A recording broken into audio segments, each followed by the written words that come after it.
with patients? The compliance issues are the main issues in the management of diabetes, because in spite of lot of education which we try to impart on them, many diabetics don't understand that they have to treat with diabetes. Diabetes is a lifelong disease and they have to treat it for lifelong. They feel like it is a temporary disease. So whatever advice we give regarding diet and exercise is carried out for some time, and then they become reluctant or relaxed in their approach, and that's the main problem. Even with drugs, many of them stop many drugs after some time, and the control is, that's why targets as regards diabetes control are not achieved. Majority of the patients, no matter where are you in the world, all over the world, more than 50% of the patients are never at the glycemic goals or blood sugar goals because of poor compliance. Okay, that's an important question which I'll ask you a little later on glycosylated hemoglobin. But before that, doctor, what kind of preventive diabetes measures can people take, especially to do with type 2? Because we get a lot of mails from type 2 plan. Most of our emails are from type 2 diabetics. Can you tell us what kind of preventive measures are essentially necessary? It's important to have lifestyle measures, exercise, about 30 minutes of walk every day, or equivalent exercise in the form of running, swimming, cycling, game of tennis, those kind of exercises. In addition to prudent eating is very important preventing diabetes. One major research work which was carried out in the United States of America, they have demonstrated that those who have very aggressive lifestyle changes, implement aggressive lifestyle changes, can reduce the chances of getting diabetes by as much as 40%. Okay. Doctor, what about the latest reports which says that bariatric surgery can actually help type 2 diabetics? What is your opinion on that? Yes, bariatric surgery can definitely help extremely obese type 2 diabetics, but one must make a note that it is not for everybody. It's only for extremely obese type 2 diabetic patients or very obese diabetic patients with other comorbidities who have failed to respond to lifestyle measures and the conventional anti-obesity treatment should be considered for bariatric surgery. That's exactly the point, Dr. Talwarkar. Recently, the report which said that even people who are not so obese would also prefer to go for bariatric surgery, essentially to deal with diabetes, blood pressure, as well as cholesterol. See, at present the guidelines say that it has to be done in extremely obese patients. Just a simple overweight or the first degree obesity, these patients have not been tested in enough number to come to some conclusions. Okay, and what would be the standard of extreme obesity according to you, doctor? The standard of extreme obesity in Western countries is anybody who has an BMI over 35. In our country, since the BMI definitions are different for the Asians and particularly Indians, we could break it down to say 33. 33, okay.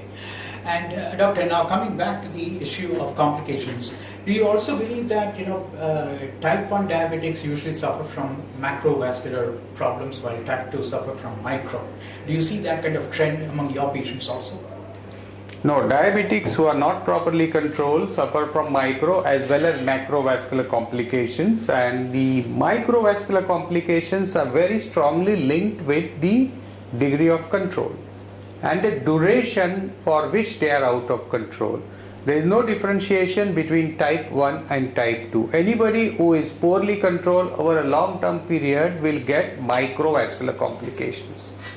Now, macrovascular complications of diabetes can occur in anybody. Those disorders, like for example heart disease, can occur in anybody.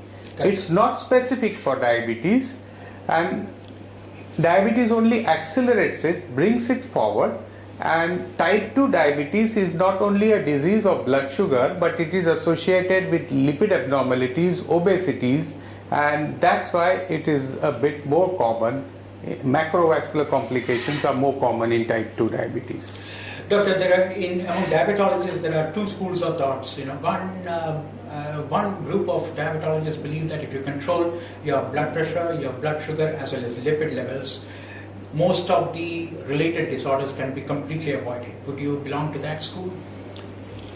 Yes, but the control of obesity, blood pressure, lipids, as well as blood sugar, all these are equally important, and it's easier said than done. It's very difficult to bring all these things to the goal. If you look at the statistics in America, about 34% of the patients are at glycemic goals, but if you add cholesterol goals and blood pressure goals, only 17% of American patients are at their goals. So it's very easy to say if you control A, B and C, you will prevent complications of diabetes, but in practice it's extremely difficult, and only small proportion of patients are at blood pressure, blood sugar and cholesterol goals simultaneously. Doctor, what is your magic figure of glycosylated hemoglobin? Every diabetologist has this different number. What is it, and why do you insist on a particular number? See, first of all, let me make one thing very clear. There is no magic figure. Every diabetic person is different, and I set different goals to a different person. Say, for example, if my patient is very young, he doesn't have any vascular complications, I set him a goal of 6.5 to start with and try to reach slightly lower if possible without hypoglycemia. If he is a middle-aged patient, I set him a goal of 7 to start with, and then I try to bring it down to 6.5 if it is possible without significant hypoglycemic episodes. If my patient is 65 and he already has some heart problems, I set him a goal of about 7.2. If my patient is 80-year-old and I expect the remaining life to be very short because of various other disorders, I set him a goal of 8. So it all depends on what is the life expectancy of the patient, what are the associated complications, how much aid is available with the patient, what is the mental setup of the patient, what is his intelligence, suppose hypoglycemia occurs, who is there at home to run around, can he recognize hypoglycemia, and the goal is set considering all these things. Younger the patient, recent the diabetes, absence of complications, these are all conditions in which I set a stringent goal around 6.5, and in older patients I set a lenient goal. Fantastic, doctor. That is a great insight, especially for the diabetics who would be watching this. Now, there are also diabetic foot doctors who complain that diabetologists never look at the foot. They only look at blood sugar levels, the reports, and that's the end of the session. Now, do you think that actually causes a lot of problems? See, a good diabetologist always looks at a foot. His examination of the patient is never complete unless and until he also examines the foot. But there are always some exceptions. And I would think that the patients themselves are to blame, because in spite of the proper advice given by the diabetologist, many of them are non-compliant with advice regarding diet, exercise, medications, preventive foot care, and that is the reason why they land into a very severe foot problem. Say, for example, simple thing like never walk barefoot is never followed in our country. That's one of the major reasons also. True. Yeah. Okay, doctor, let me come to some very interesting questions which people have asked is about the new drugs that have come to the market, and of course new technologies as well as new insulins. Now, when it comes to new drugs, some can, they are still in the trial, stage, where the kidneys are supposed to remove the excess blood sugar. Do you think that brings a lot of hope to diabetics, especially type 2 diabetics? Yeah, they will bring some hope. There will be one small step forwards. making a life of a diabetic slightly easier, but they will not revolutionize the treatment of diabetes. They are not only in the experiments, 2 of them are already available in United States of America as well as over European continent.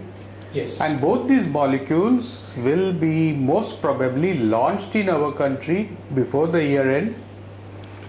One is dapagliflozin and another is canagliflozin. When you mention the drugs which act through the kidneys and make the kidneys excrete more sugar, Yeah. and that's how they reduce the load of sugar on the body, these are the 2 drugs. They have certain advantages over the conventional drug in the sense that they do not produce hypoglycemia or in other words, they do not reduce sugar excessively, they do not lead to weight gain, and they have beneficial effects on blood pressure, which is very often raised in diabetic persons. So in that sense, and they have their own ability to reduce blood sugar acting through the mechanism which is totally different and which is complementary to all the existing anti-diabetic drugs.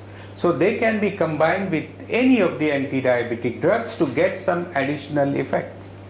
But it would be still a small step forward. It won't revolutionize the treatment of diabetes.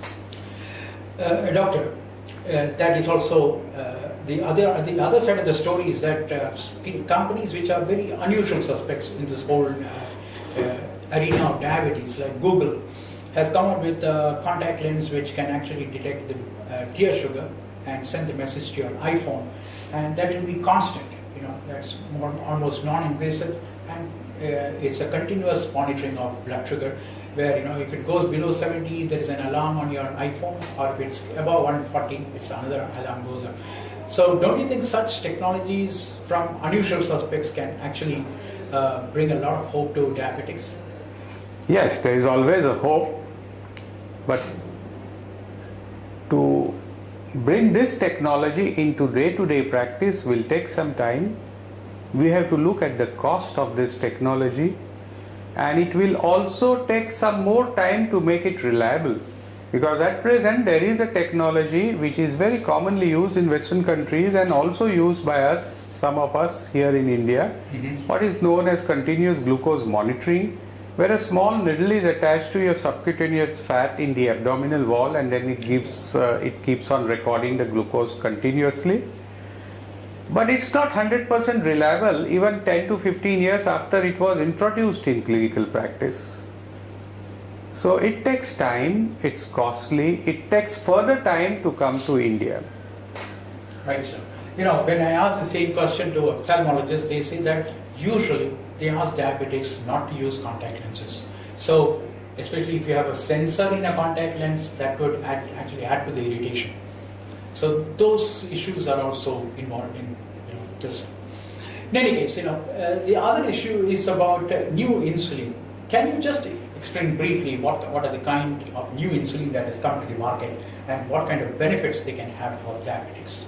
See, first of all, we have to understand what are the limitations of current insulins, and then I will talk about new insulins. Okay.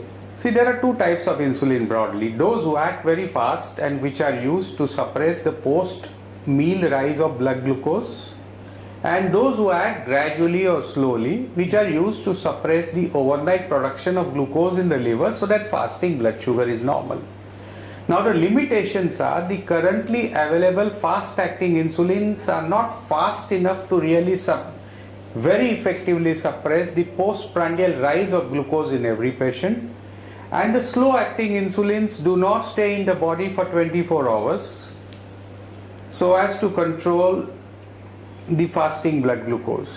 Okay. So the new insulins which are in the pipeline are improvements in these 2 aspects. The slow insulins are really slow and they really stick to the body for 24 hours and cover the entire 24-hour cycle.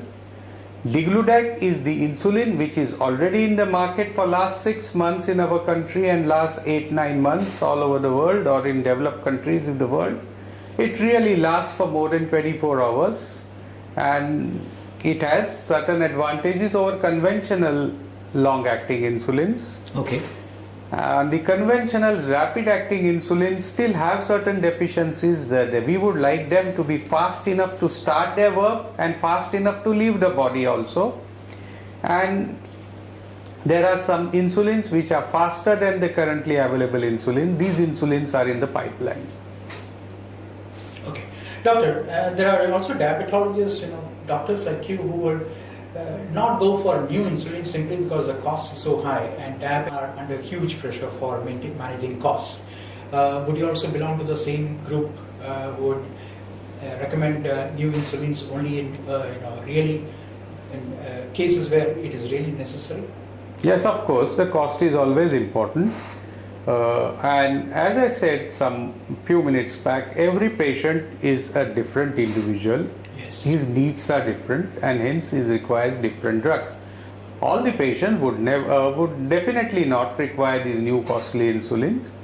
But when somebody who is not able to reach his target because of the deficiencies in the currently available insulins, or reaches his target but at a great cost of repeated hypoglycemias, I consider new insulins.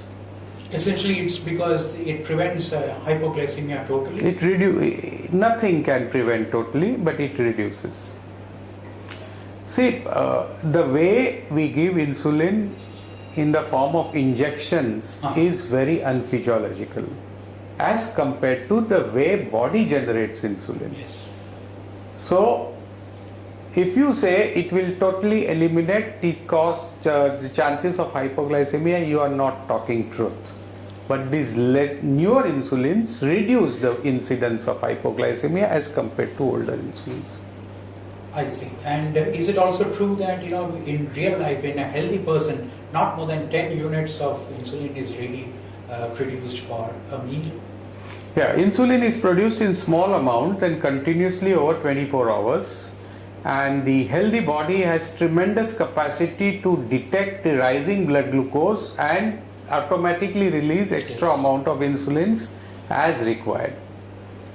So a small amount of insulin is required. But when you give insulin from outside, most of the insulin is traveling to the areas where it is not required. And only a small percentage of insulin reaches the areas where it is required. But in order to produce adequate concentration in areas where it is required, at present we have no other alternative but to give a large dose so that proportionate amount of insulin will reach liver where it is required. Doctor, we get a lot of mails from pregnant women who talk about gestational diabetes. How dangerous is gestational diabetes, especially for the newborn, as well as for the future life of pregnant women? If uncontrolled, it has a lot of side effects and bad effects on the developing fetus and the newborn. And gestational diabetes is a warning sign for a lady to watch her weight, to have a good lifestyle, otherwise she is going to get a permanent diabetes few years down the line. It is essentially for overweight women that who suffer from gestational diabetes? Overweight women will have a higher chances of developing, but it can develop in a normal weight woman also. Okay. Doctor, what about the new treatment techniques available for diabetes in terms of not just drugs and insulin, but even in terms of other new exercises which have been recommended by various experts around the world? What kind of hope does that bring in reducing drugs and insulin? You see, there is nothing new in exercise. Exercise, a dynamic exercise done in the form of, say, for example, walking for 30 minutes every day has always been proved to be beneficial. You don't need to go for go in hi-fi gymnasium or other type of things. Exactly. You can do it at your home, you can do it on the street, you can do it anywhere. But one has to do it, one has to get a time for it. It's also recommended that functional exercises like working, when you're working, you should be walking on the streets rather than going to a gym. That's more beneficial to to exercise when you're working. Both are equally good, but you need not go to the gym if you are walking on the streets for adequate amount of time. Okay. Doctor, do you think that usually after 15-20 years of relentless type 2 diabetes, usually one of the organs will fail in spite of good control of your diabetes? So if you control it very well, the organs need not fail. There are so many patients which we see who have lived 50 years with diabetes without any complications. So it all depends on how good is your control. Doctor, there is one email which asks about what is the maximum amount of insulin that somebody should take, or is there a ceiling where you should feel that if there is too much of insulin intake, for instance 40 units in the morning, 40 units in the evening of human mixture, which can actually be dangerous? There is no ceiling for insulin. It depends on every patient. Those patients who have insulin resistance will require more insulin. Exactly.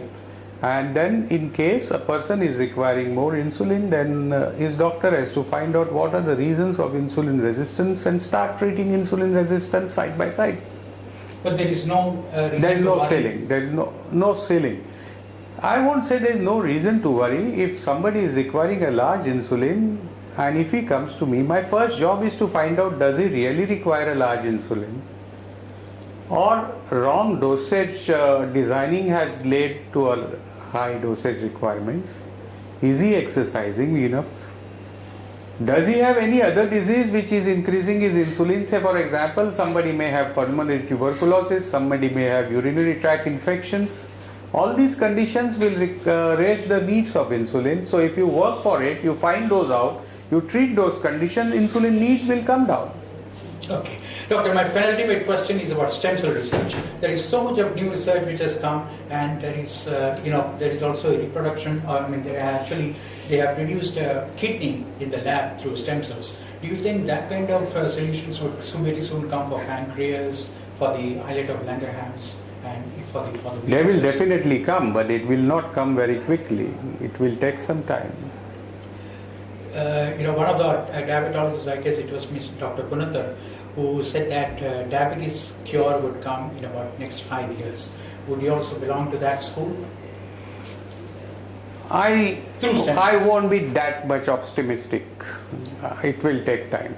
It will take time. My last question, Doctor, is about the government policies to reduce the problem of diabetes. Now, diabetes has become an epidemic. In almost every family we have researched has got a diabetic, and very soon, if not, it's already India is the capital of diabetes in the world.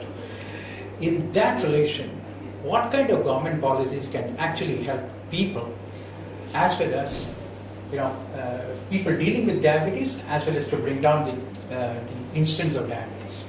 See, first of all, let me remove one misconception. India is no more a world capital for diabetes. India has about 65 million diabetics.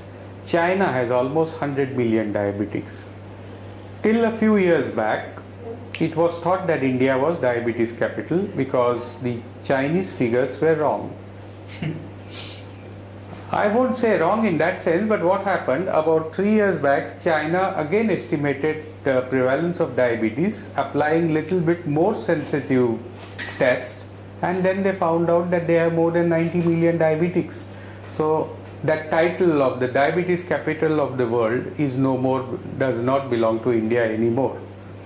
But doctor, at the same time, do you think we have proper statistics in India to reveal what actually is the number? Yes, the statistics on which we say we have about 65 million diabetics was a solid, strong statistics. It was representative sample, but extrapolation has given us these figures. Okay. As long as what government should do, government should implement diabetes prevention and treatment program in their primary health center onwards, and there should be a big educational drive to make people understand that diabetes is preventable. Diabetes is a disease with multiple complications. Thus, it is better to prevent it rather than wait for it to happen and then start treating it. And those who already have diabetes should go to doctors who are knowledgeable about diabetes. Their clinics are well equipped so that they can be treated properly. What is your opinion on UK having a tax on sweet beverages? Don't you think that is also just as there is extra tax on cigarettes as well as alcohol? Sweet beverages will have extra tax. Don't you think that would actually help bring down the consumption? No, I don't think that will help bring down the consumption, and that will unnecessarily put an extra burden on those who can take it. And that thing will be misused. The amount collected will go somewhere else. We'll go somewhere else. Thank you so much, sir, for being with us.